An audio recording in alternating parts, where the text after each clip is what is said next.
सभी को नमस्कार। आज की हमारी क्लास एसबीपी सेकेंड ईयर के लिए इंट्रोडक्टरी एनिमल रिप्रोडक्शन की है। और इंट्रोडक्टरी एनिमल रिप्रोडक्शन का मतलब होता है कि आपका ये सब्जेक्ट है जो मादा रोग एवं प्रसूति विज्ञान से संबंधित है, जिसको अपन शॉर्ट फॉर्म में गायनेकोलॉजी बोलते हैं। तो आपके न्यूट्रिशन था वो कंप्लीट हो गया है। न्यूट्रिशन के बाद आज आपको मैं गायनेकोलॉजी पढ़ाऊंगा। और गायनेकोलॉजी में आज अपन पढ़ेंगे प्रजनन अंगों से संबंधित रोग, जो आपके चैप्टर नंबर 18 है उसमें दे रखा है कि प्रजनन अंगों से संबंधित जो भी बीमारियां होती है उन सभी बीमारियों का अध्ययन अपन इस चैप्टर के अंतर्गत करेंगे। तो इससे पहले जब वेटरनरी गायनेकोलॉजी की शुरुआत की थी या जब इसका पहला चैप्टर पढ़ाया था, उससे पहले बता दिया था आपको कि इसमें किस किस के बारे में अध्ययन किया जाता है, इसका क्या अर्थ होता है, एंड्रोलॉजी क्या है, गायनेकोलॉजी क्या है, ये सब मैंने बता दिया था। और आज अपन पढ़ेंगे प्रजनन अंगों से संबंधित रोग और इसके बारे में अपन विस्तृत जानकारी प्राप्त करेंगे। सबसे पहले आपको मैं पढ़ाऊंगा वेजिनाइटिस। देसी भाषा एक होता है आपके वेजिनाइटिस और दूसरा है सर्विसाइटिस। इन दोनों को एक साथ पढ़ाऊंगा मैं, और इसमें कोई ज़्यादा डिफरेंस नहीं है, इसमें केवल इनकी डेफिनेशन का ही अंतर है, बाकी इसमें कोई अंतर नहीं है। पहला वेजिनाइटिस और दूसरा आपके सर्विसाइटिस।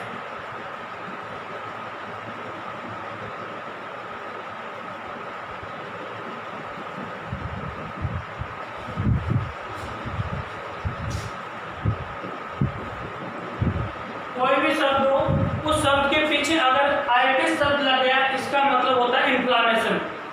जहाँ भी आपको आइटिस शब्द मिले उसका मतलब होता है इन्फ्लामेशन।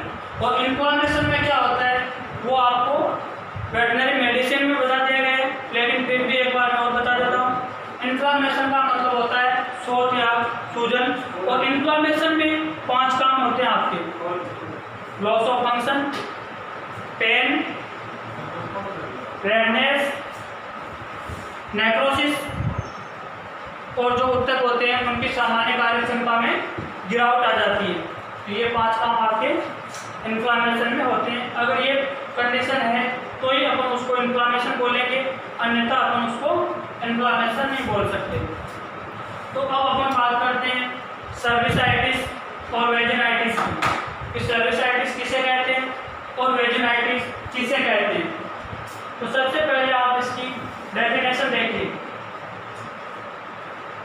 डेफिनेशन में आपके इन्फ्लामेशन ऑफ वेजाइना,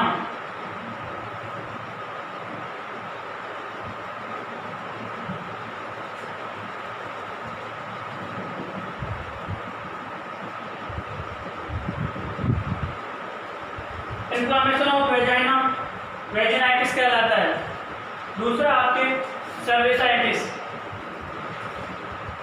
इसमें हो जाएगा आपके इन्फ्लामेशन ऑफ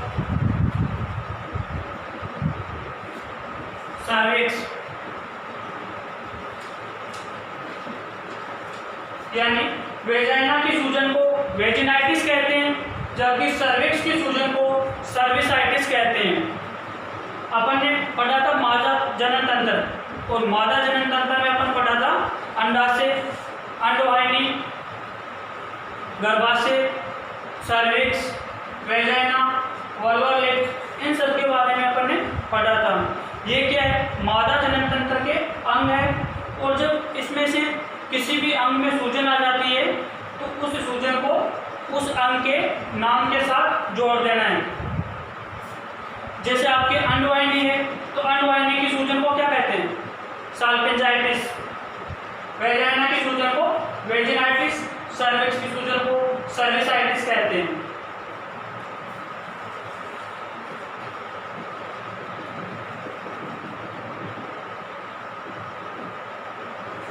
अब अपन देखते हैं कि वेजिनाइटिस के कारण क्या है, या ऐसे कौन कौन से कारक है जिनकी वजह से वेजिनाइटिस होता है। वो आपके मेट्राइटिस, दूसरा कारण है एबॉर्शन,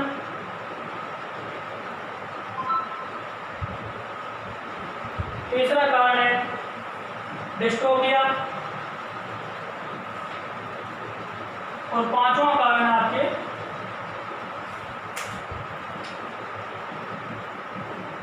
प्रीमेच्योर बर्थ। यही कारण आपके सर्विसाइटिस के हैं। ईटियोलॉजी, ये डेफिनेशन याद कर लेना भैया।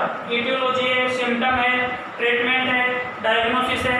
ये डेफिनेशन आपके मेडिसिन में पूछ जाती है, 2 नंबर का क्वेश्चन आता है कि ईटियोलॉजी किसे कहते हैं, डायग्नोसिस किसे कहते हैं, सिम्टम क्या है, तो ये याद कर लेना आप। इसकी ईटियोलॉजी भी है मेट्राइटिस, एबॉर्शन, डिस्टोपिया,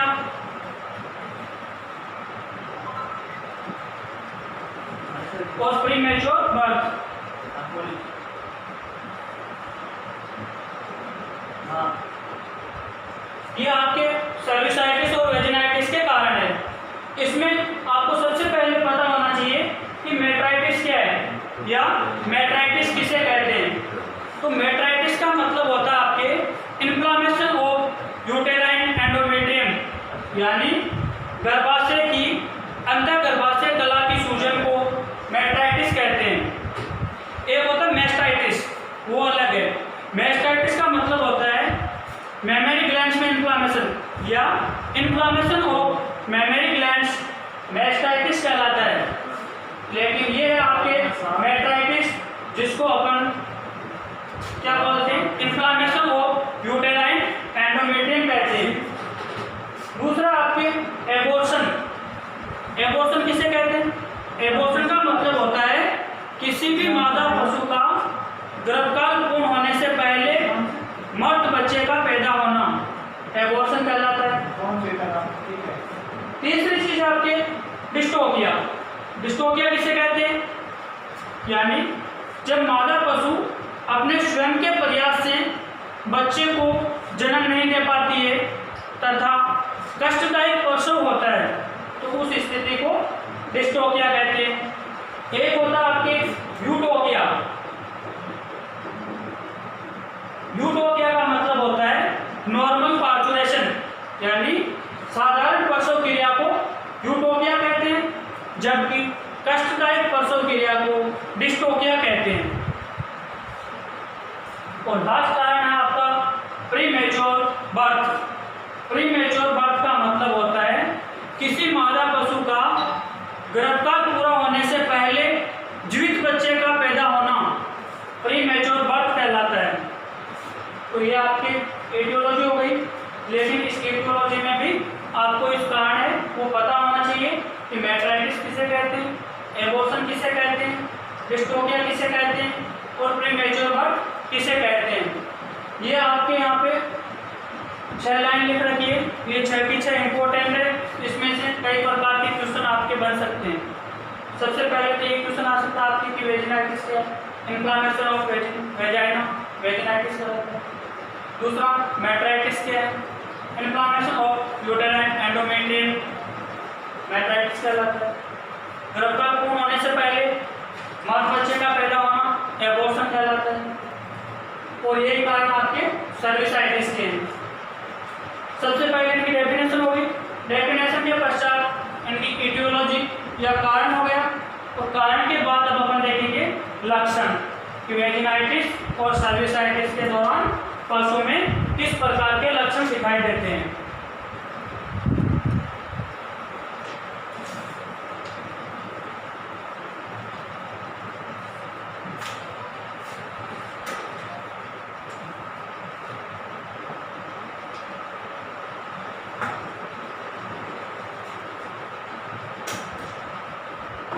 तो सबसे पहला लक्षण है आपके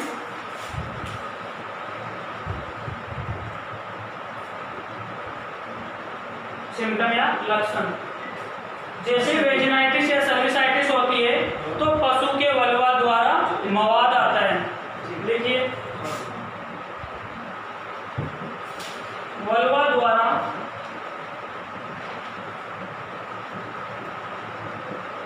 मवाद का गिरना।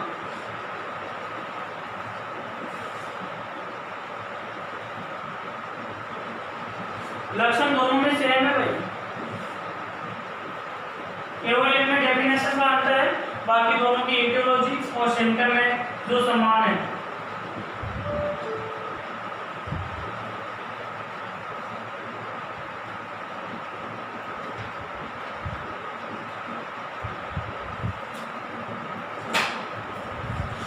दूसरा लक्षण है इसका वेजाइना में सूजन हुए एडिमा का होना।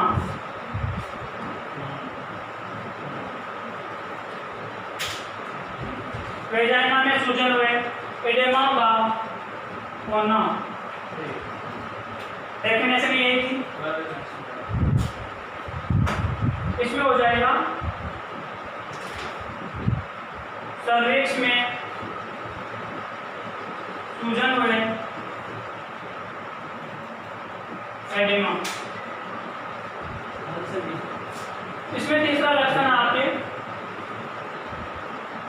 पशु का बार बार पेशाब करना।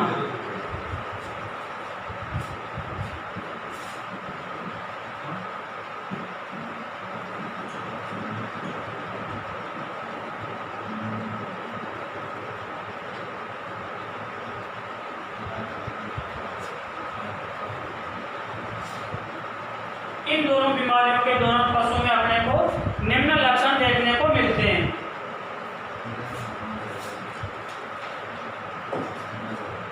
ये नोट कर लेना है। उसके बाद अपन पढ़ेंगे मेट्राइटिस, जो इन दोनों का पहला कारण था, उसके बारे में पढ़ेंगे।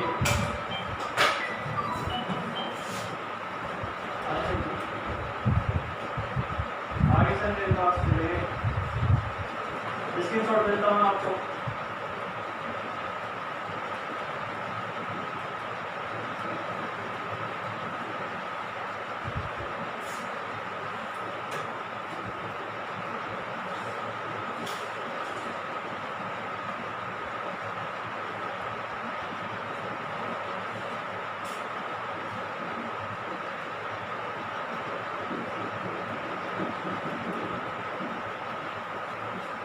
मेट्राइटिस, तो इसकी डेफिनेशन देखिए आप, inflammation of uterine endometrium.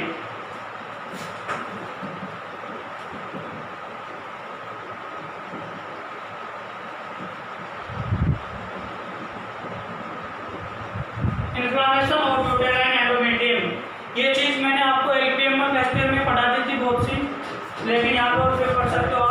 Inflammation of uterine endometrium.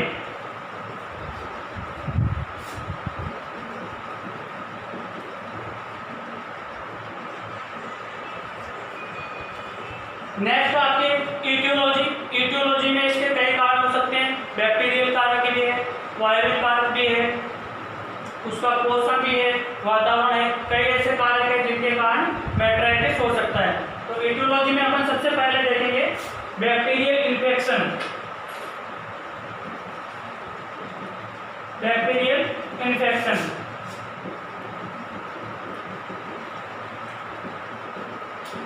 Bacterial infection यानी ऐसे कौन कौन से बैक्टीरिया हैं जो मेट्राइटिस कोज करते हैं या जिनके कारण मेट्राइटिस नामक डिजीज होती है। उसमें आप लिख लो स्टेफाइलोकोकस,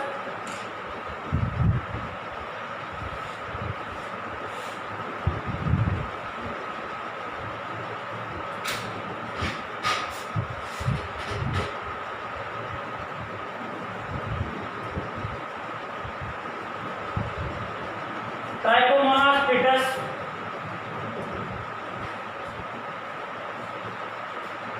ब्रुसेलोसिस,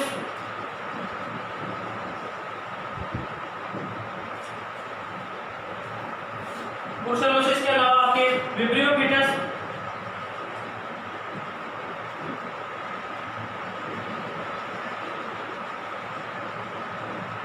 बीच में कॉमन लगा देना इसके, ये आपके बैक्टीरियल इन्फेक्शन है। अगर ये जीवाणु या प्रोटोजोआ है, इनका इन्फेक्शन होगा तो उसके कारण आपके मेट्राइटिस हो जाएगा। जैसे स्टेफाइलोकोकस है, ट्राइकोमोनास फिटस है, ब्रुसेलोसिस है, विब्रियो फिटस है, इन सभी के इन्फेक्शन के कारण मेट्राइटिस हो सकता है। दूसरा कारण आपके एबॉर्शन,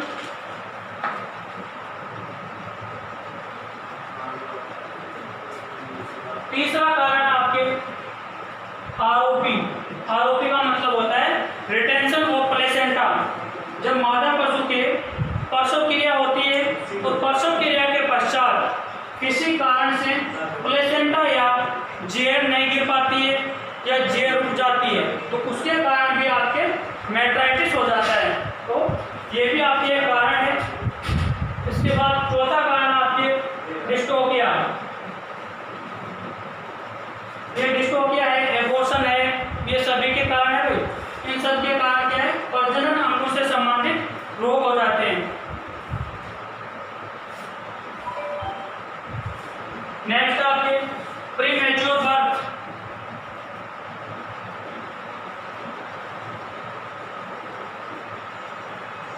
प्रीमेच्योर बर्थ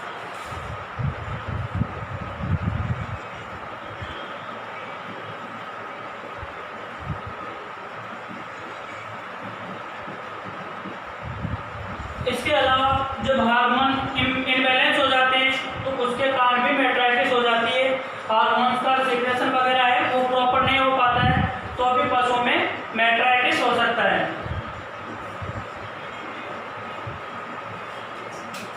इसका डायग्नोसिस या निदान की बात करें तो इसका निदान कैसे करेंगे, इसका स्क्रीनशॉट ले लीजिए आप एक बार।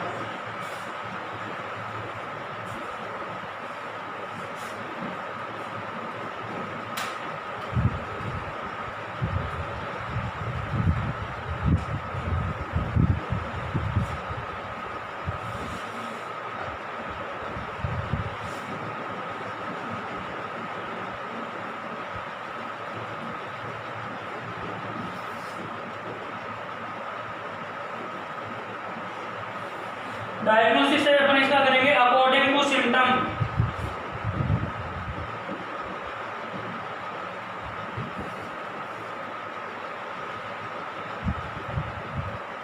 अकॉर्डिंग टू सिम्टम और अकॉर्डिंग टू हिस्ट्री, इसके आधार पर इसका अपन डायग्नोसिस करेंगे।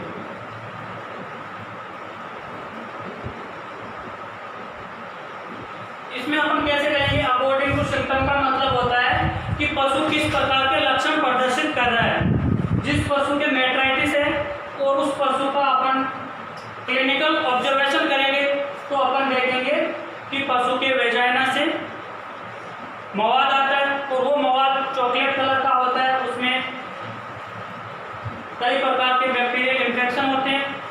और अकॉर्डिंग टू हिस्ट्री की बात करें तो इसमें अपन पशुपालक से पूछेंगे कि जैसे आपका पशु बैठा रहता है और बैठा रहने के पश्चात जब भी खड़ा होता है तो उस स्थान पर कुछ मवाद वगैरह गिरा हुआ मिलता है या नहीं मिलता।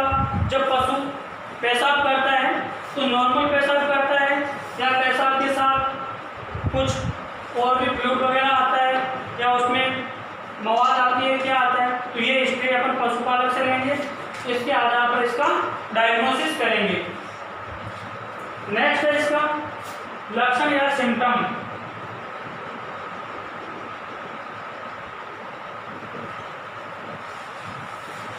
मेट्राइटिस के दौरान पशु में किस प्रकार के लक्षण दिखाई देते हैं।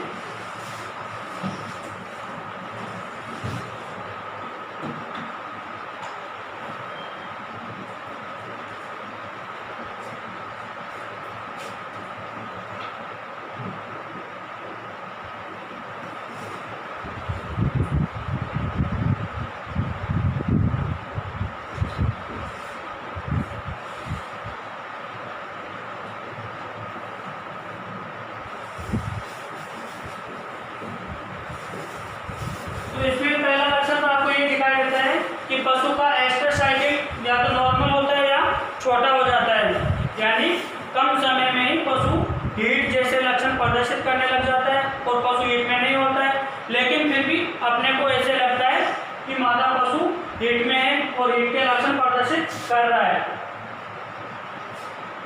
दूसरा लक्षण है इसका, पशु बार बार ताव में आता है।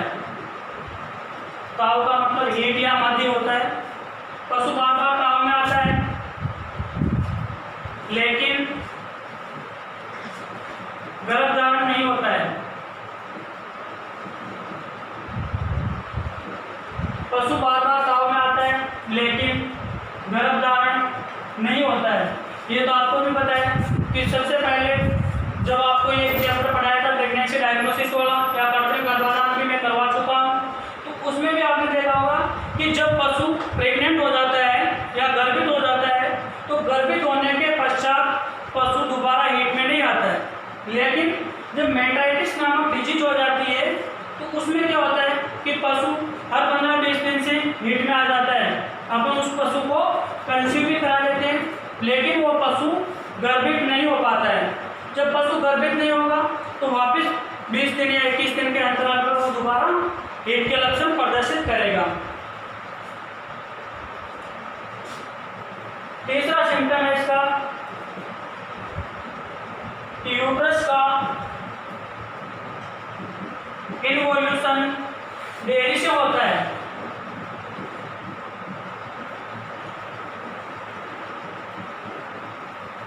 यूट्रस का इन्वोल्यूशन देरी से होता है। इसी कारण तो उसकी वैजाइना से मवाद बाहर आता है या कोई जो भी डिस्चार्ज है गर्भाशय के अंदर वो डिस्चार्ज बाहर आएगा। अगर यूट्रस का इन्वोल्यूशन हो जाएगा या उसका प्रत्यावर्तन हो जाएगा तो उसका स्राव है जो बाहर नहीं आ पाएगा। इन्वोल्यूशन का मतलब होता है कि गर्भाशय का पुनः अपने नॉर्मल अवस्था में आना इन्वोल्यूशन ऑफ यूट्रस कहलाता है, जो शायद मैंने आपको टॉर्जन ऑफ यूट्रस वाली ऑनलाइन क्लास में पढ़ाया था। ये टॉर्जन ऑफ यूट्रस का चैप्टर है वो मैंने पहले करवा दिया आपको, और एक आपकी कृत्रिम गर्भाधान का चैप्टर है वो भी मैंने पहले करवा दिया है। तो इसमें ये 3 लक्षण होते हैं मुख्य रूप से कि उसका मध्य चक्कर या तो नॉर्मल भी हो सकता है या नॉर्मल से कुछ छोटा होगा। दूसरा लक्षण है पशु बार बार ताव में आता है लेकिन गर्भधारण नहीं करता है या गर्भित नहीं होता है। तीसरा लक्षण है कि यूट्रस का इन्वोल्यूशन देरी से होता है। ये सभी मेटाइटिस के लक्षण थे। अब अपन बात करें उपचार की। उपचार में आपको क्या करना है, इसमें एक इंजेक्शन आता है जो मैंने आपको एस्ट्रस सिंक्रोनाइजेशन में पढ़ाया था। Injection PGF2 alpha.